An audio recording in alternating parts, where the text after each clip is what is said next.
i kryeministit, vendim personal i kryeministit Rama, por ajo që mund të them është një nga gjërat që na ka bërë krenar në gjithë botën, është mënyra se si shqiptarët i ruajtën, i mbrojtën hebrejt para luftës së dytë dhe gjatë luftës së dytë botërore, gjë të cilën edhe sot e kësaj dite populli shqiptar dhe unë personalisht e mbështes këtë politikë dhe populli shqiptar nuk ka asnjë gjë kundër popullit izraelit. Po çka nëse Edi Rama nuk jep dorëheqje sipas juve, cili do të jetë skenari i radhës?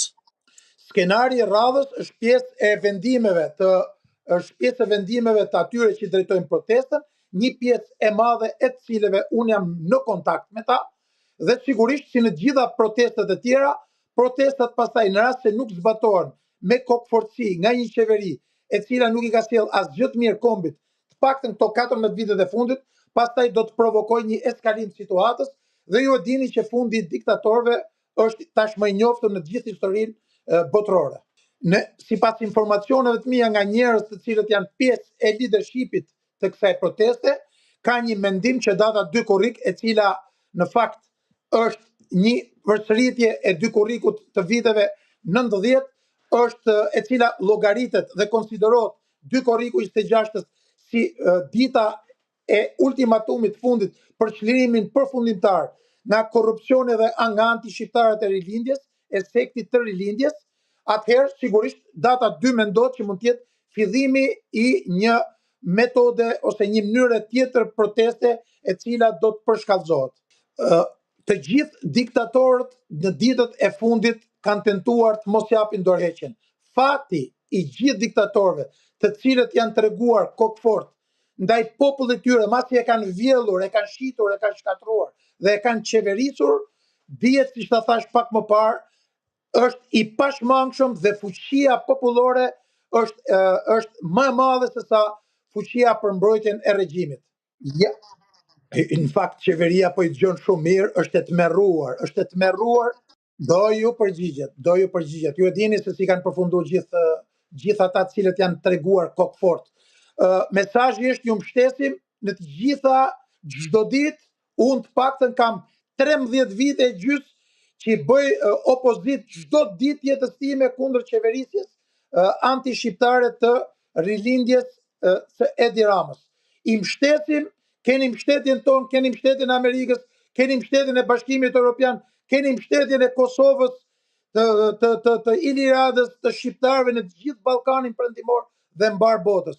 Ky është një moment final për t'i dhënë shkelmin e fundit, për t'i quar në koshin e historisë të Shqipërisë të gjithë të njerëz që kanë shkatruar një nga vendet më të vjetra të Europës dhe një popull i cili me qëllim dhe me planizim po tenton të largohet me qëllim që t'i jepet pastaj fuqive tjera anti-shqiptare. Unë jam dakord me të gjithë politikanët që kanë shkelur qoftë edhe në mënyrën më minimale të gjithë pra ligjet e Shqipërisë. Kushdo që ka shkel ligjin, kushdo që ka bërë korrupsion, duhet përballet me ligjin, që nga unë nuk më mërzit fare, nuk lodhem, jam i pa lodhshëm. Okay. Ti nuk njeh nga. Dritan, jam i pa lodhshëm, jam i pa mposhtë. Okej, Dritan, çfarë mendoni në fakt se po flitet her pas here që kjo protestë mund të shkaktojë dome në aspektin e turizmit në Shqipëri, duke ditë që tashmë është sezoni i verës dhe njerëzit ndoshta kanë frikë të vinë të i kalojnë pushimin në Shqipëri. Çka mendoni ju personalisht?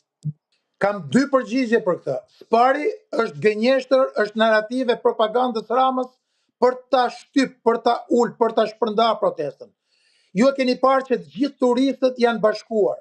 Së dyti, janë bashkuar protestës. Së dyti, është një leksion spektakular i Bashkimit Evropian nga protestuesit e moderuar, nga nënat, motrat, vajzat, djemt, nipat dhe mbesat shqiptar, të cilët po japin një leksion Bashkimit Evropian se si protestohet pa dhunë, me edukat qytetare, me kulturë. Dhe për një lloj pikërisht kjo qasje e kësaj rinie të mrekullueshme shqiptare, që është vjellur real, absolutisht që është gënjeshtër, kjo pyetje që mbot, nuk ka asnjë lidhje me dëmtimin e turizmit për 2 arsye. Së pari, Shqipëria po jep një leksion Bashkimit Evropian për mënyrën e moderuar dhe qytetëruar se si po protestojnë nënat, motrat, vëllezërit, nipat dhe mbesat tanë. Dhe së dyti, ju e keni parë që kjo është bërë një motivim ku të gjithë turistët e Bashkimit Evropian të cilët ndodhen në Shqipëri janë bashkuar kësaj proteste. Ajo që shkatron turizmin është ajo që i bëri Edi Rama vjet në kulmin e turizmit, kur i futi fadromat në jug, në Bregdet edhe në Theth, ndërkohë që i kishte gënjur dhe premtuar të gjithë banorët që zhvillonin turizmin malor, tashmë një turizëm i cili është i shkatruar pasi ju volli votat dhe u bleu votat dhe pastaj ju çoi fadromat.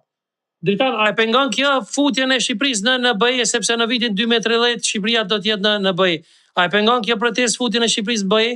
A e dëmton? Absolutisht, absolutisht. Ajo që e pengon hyrjen e Shqipërisë në Bashkimin Evropian është mënyra e qeverisjes e cila tashmë edhe nga Departamenti Amerikan i Shtetit, edhe nga Bashkimi Evropian i ka deklaruar që Shqipëria nuk plotëson asnjë kusht, dhe së dyti korrupsioni, kontrolli i krimit organizuar ndaj qeverisjes dhe përfshirja e trafikantëve të drogës në të gjitha investimet strategjike, ose e thon ndryshe, dhënia e statusit të investitorëve strategjik të gjithë personave të cilët po pastrojnë paratë e trafikut drogës në Shqipëri. Dhe ky është problemi i cili pengon zhvillimin dhe integrimin e Shqipërisë në Bashkimin Evropian dhe mungesa